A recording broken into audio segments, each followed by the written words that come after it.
हो गई। आज यज्ञ कुंड से पुत्र तो एक विशाल का देह लेकर के प्रकट हुआ। हे पिताजी, मेरे लिए क्या आदेश है, मैं क्या करूं, मैं आपकी क्या सेवा कर सकता हूं।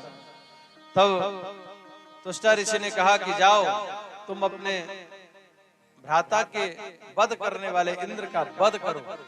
और सज्जनों, जैसे ही वृत्तासुर वो असुर आया, भगा भगा, और जैसे ही देवताओं ने देखा विशाल काय दैत्य असुर आ रहा है, भगे भगे भगवान के शरण में गए।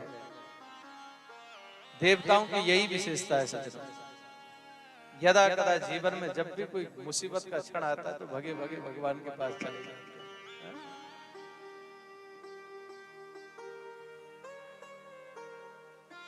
और इस भाव को देखते हुए मुझे लगता है कभी कभी ये हमारे जीवन में जो थोड़ा परेशानी का समय जो आता है ना, तो भगवान मानो हमें सचेत करते हैं।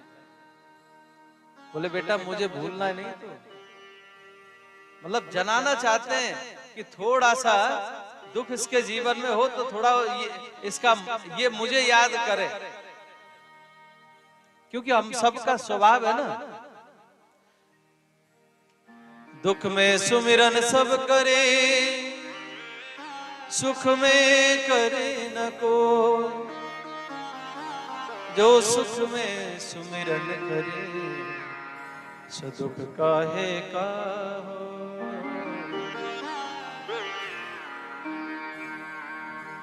सुख में तो हम सुमिरन करते नहीं, करते हैं जो करते हैं बहुत अच्छे, बहुत कृपा है आपके ऊपर, और जो सुख में नहीं करते तो थोड़ा दुख भगवान इसलिए देते हैं कि हे जीव तू भटकना नहीं इधर उधर, तेरा स्थान तो मेरे पास है, तेरे लिए तो मैं दिल खोल करके बैठा हूं। कब मेरा भगत आएगा, कब मेरा बेटा आएगा, कब मेरी बेटी आएगी, कब मैं अपने बच्चों से लाड़ लड़ाऊंगा, और हे जीव तू इधर उधर भटकेगा तो मैं फिर लाड़ किससे लड़ाऊंगा। सज्जनों, निवेदन किया था मैंने, भक्त जितना प्रेम करता है भगवान से, करोड़ों गुना भगवान भक्त से ज्यादा प्रेम करते हैं।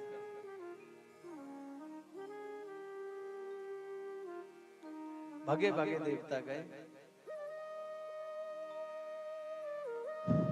भगवान को प्रणाम किया, प्रभु ऐसा ऐसा हुआ, हमारी रक्षा करें।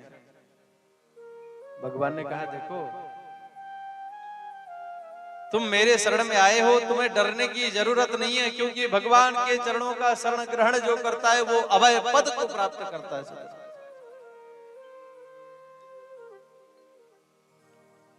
युक्ति बताई प्रभु ने, जाओ दधीचि ऋषि के पास जाओ, और दधीचि ऋषि से जाकर के उनकी अस्थि मांगो, और उस अस्थि का वज्र बनाओ, उस वज्र से वृत्तासुर का अंत होगा, तुम्हें विजयश्री मिलेगी।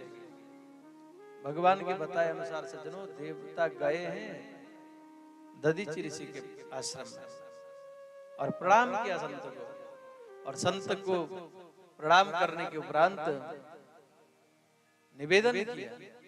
यहाँ पर थोड़ी ध्यान देने की जरूरत है सज्जनों, संत इसलिए पूजनीय है क्योंकि संत जगत का कल्याण करते हैं इसलिए, और संत भावनाएं यदि दूषित हो जाएं, संत केवल अपनी सोचने लगे तो वो फिर संत नहीं है,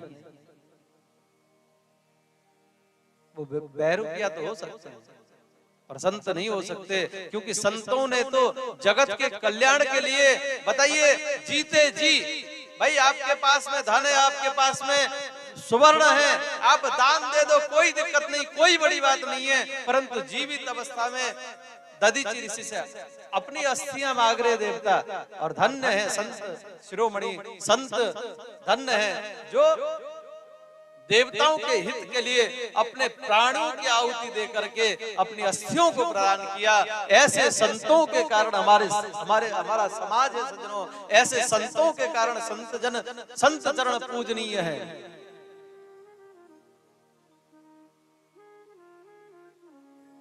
ये भावना का नाम संतत्व है सज्जनों। सत आचरण सज्जनता आपके अंदर हो। जरूरी नहीं आप गेरुआ वस्त्र पहनो, अब जिस जगह पर हो, परम संत हो, बाह्य भेष धारण कर लो और आप में वो संतत्वता नहीं है तो फिर बेकार है। दिखावे से और पाखंड से हम अपना नुकसान करते हैं सज्जनों, और किसी का कुछ नहीं बिगड़ता। ध्यान रहे, जिसमें आप हो यथार्थ में रहिए। दिखावा तो दैत्य करते हैं, हम तो प्रभु के पुत्र हैं, हमको दिखावा नहीं करना चाहिए। जो आप हो वही दिखो, जो आप नहीं हो मत दिखो। जगत में किसको देखने की फुर्सत पड़ी है? किसको हम दिखाएंगे, क्या और क्या दिखाएंगे? इसलिए इस द्वंद्व में न पड़े। जैसे हैं श्रेष्ठ कर्म करने का प्रयत्न हम करें। बस प्रभु मेरा तो प्रयास है, बाकी केवल तेरा आस है। तू अगर करवाएगा तो मेरा प्रयास सफल हो जाएगा, और नहीं करवाएगा तो तेरी जैसी मर्जी।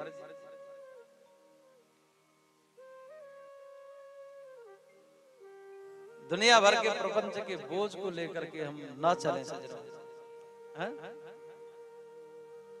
जीवन एक यात्रा है। किसी ने क्या खूब कहा, यात्रा सुगम रखना चाहो तो सामान कम रखो, यात्रा को सरल बनाना चाहो तो सामान कम रखिए, और जिंदगी आनंदित बनाना चाहें तो दिल में अरमान कम रखिए, थोड़े अरमान रखिए।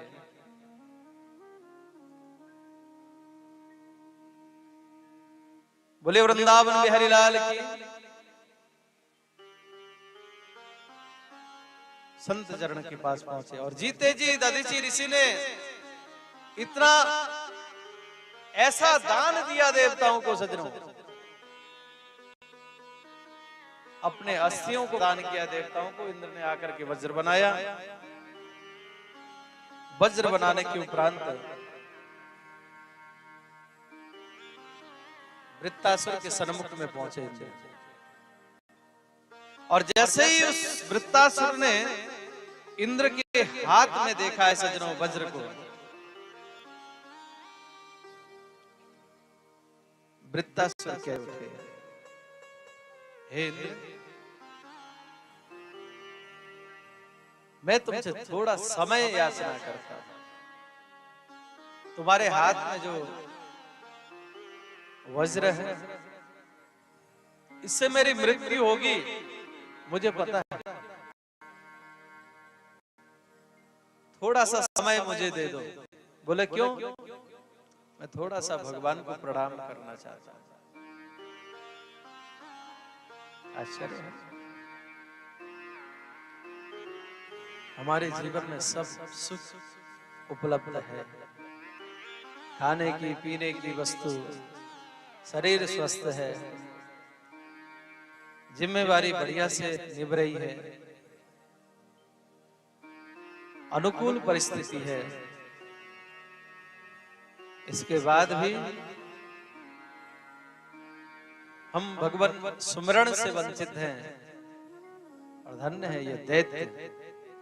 सामने अस्त्र लिए खड़ा है, कब प्रहार कर देगा शत्रु कोई पता नहीं है। उस समय कहता है कि थोड़ी देर मुझे समय दो, मैं भजन करूंगा।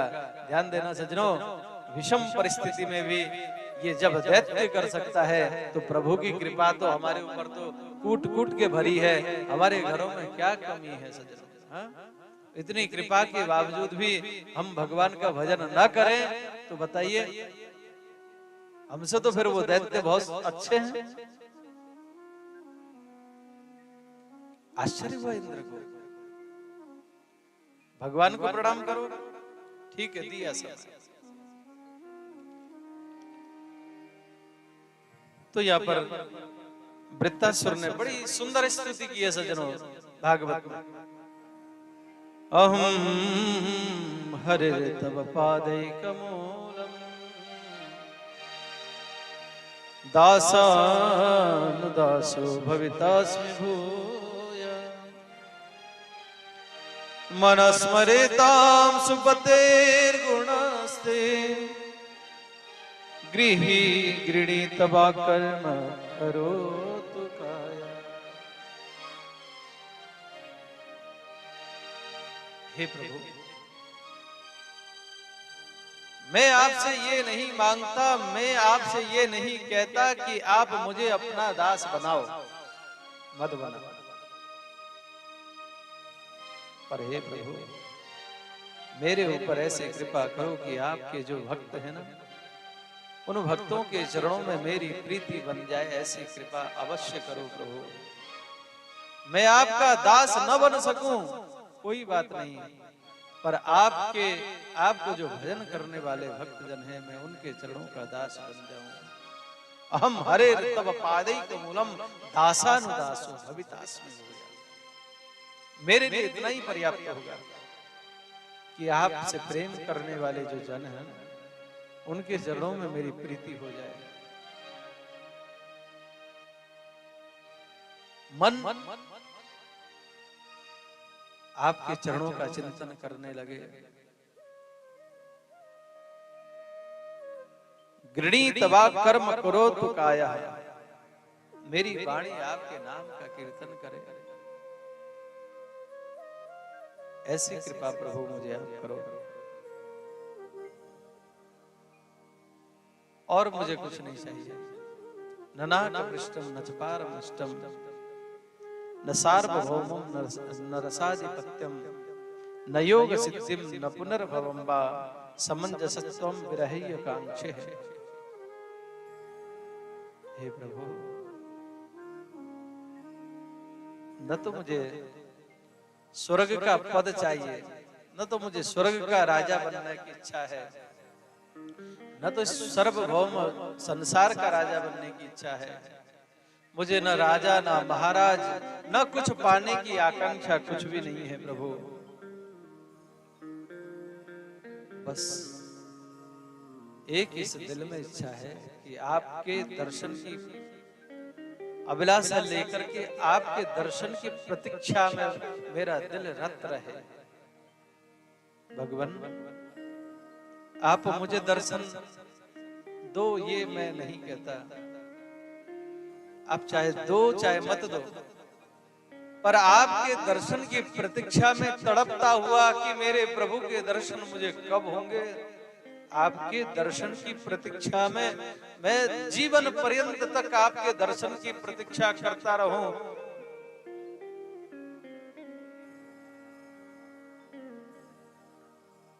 आपकी इच्छा हो दर्शन दो, आपकी इच्छा हो दर्शन मत दो, पर जो आपके दर्शन की तो जो तड़प है मेरे अंदर नित्य प्रति बढ़ती रहे।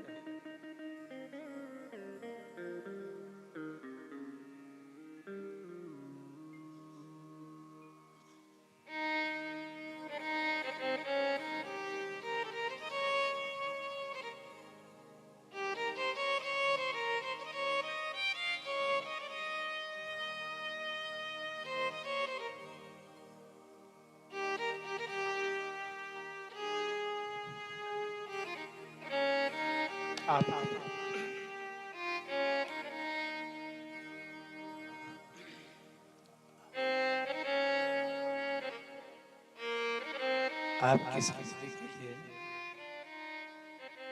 नित्य प्रति मैं प्रतीक्षा करता रहूं प्रभु।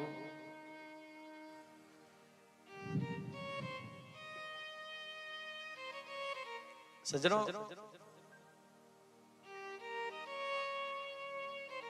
क्या स्थिति की क्या मांगा है वृत्तासुर ने। धन्य है वृत्तासुर।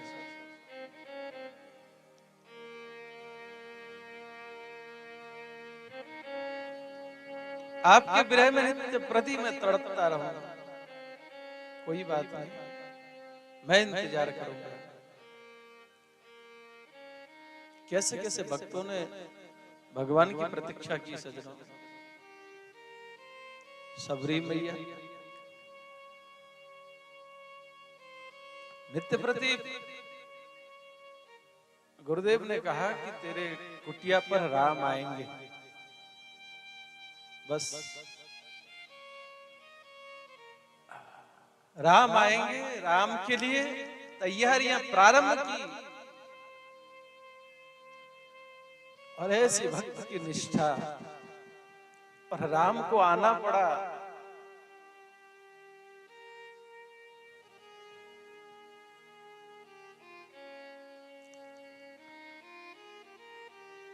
वृंदावन बिहारी लाल की गोविंद गोविंद गाइए रे भज राधे गोपाल कृष्ण गाइए।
मैं जीवन पर्यंत तब तड़पता रहूं, आप दर्शन दो या ना दो, पर आपके दर्शन की अभिलाषा से दिल में नित्य प्रति आपसे मिलने की तड़प बढ़ती रहे।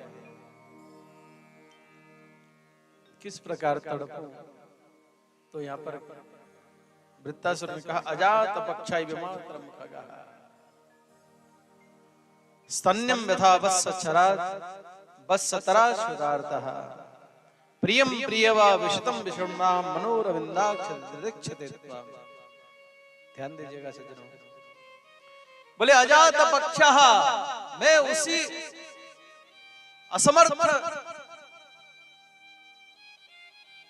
शावक के बच्चे की तरह आपकी प्रतीक्षा करूं, जिस प्रकार एक असमर्थ जो चिड़िया का बच्चा है घोंसला में बैठा है, अभी अभी अंडे से निकला है, पंख परिपूर्ण नहीं हुए, अभी उड़ नहीं सकता है, भूख के मारे विचलित है, माता पिता उसके दाना लेने के लिए गए हैं, माता पिता दाना लेने गए हुए माता पिता के आगमन की प्रतीक्षा जिस प्रकार से चिड़िया का शावक जो उड़ने में असमर्थ है वो माता पिता की प्रतीक्षा करता है, हे प्रभु उसी प्रकार से मैं आपकी प्रतीक्षा करूं। या अभी अभी हाल फिलहाल ब्याही हुई गौ माता जंगल में चरने के लिए गई, बछड़ा है कि दूध पीता है, घास नहीं खा सकता, भूख से व्याकुल है, अपनी माँ की प्रतीक्षा करता है, कब मेरी माँ आएगी, कब मैं दुग्ध पान करूंगा, कब मेरी क्षुधा की निवृत्ति होगी। उसी प्रकार से प्रभु मैं आपकी प्रतीक्षा करूं। वृत्तासुर के अंदर भावना आई कि चिड़िया का शावक बच्चा तो तब तक इंतजार प्रतीक्षा करेगा माँ का जब तक वो उड़ने लायक हुआ तो फिर वो क्यों प्रतीक्षा करेगा, खुद उड़ेगा, खुद अपने उदर पूर्ति करेगा। गौ का बछड़ा भी तभी तक है, घास खाने नहीं लगा कि अपनी माता को विसार देगा। अब भूख लगेगी तो घास खाएगा, माँ को तो याद है तब तो वो करेगा। ऐसा नहीं। बोले प्रभु ये खंडित वाली याद नहीं, मुझे तो नित्य निरंतर आपकी याद करता रहूं। बोले कैसे करूं? बोले उसी प्रकार से। बोले प्रियम प्रिय वा विशतम विश्रमणाम मनोरविंदाक्ष दिदृक्षते त्वाम। बोले मैं उसी प्रकार से आपकी प्रतीक्षा करूं जिस प्रकार से एक पत्नी पतिव्रता नारी परदेश गए हुए पति के आगमन की प्रतीक्षा करती है। किसी हमारी बहन के पति विदेश गए हैं और वो बहन अपने पति के वापस आने की जो प्रतीक्षा करती है ना, उसमें कोई कमी नहीं आती सज्जनों। प्रियम प्रिय वा विशदम विश्रमणाम मनोरविंदाक्ष दिदृक्षते त्वाम। हे प्रभु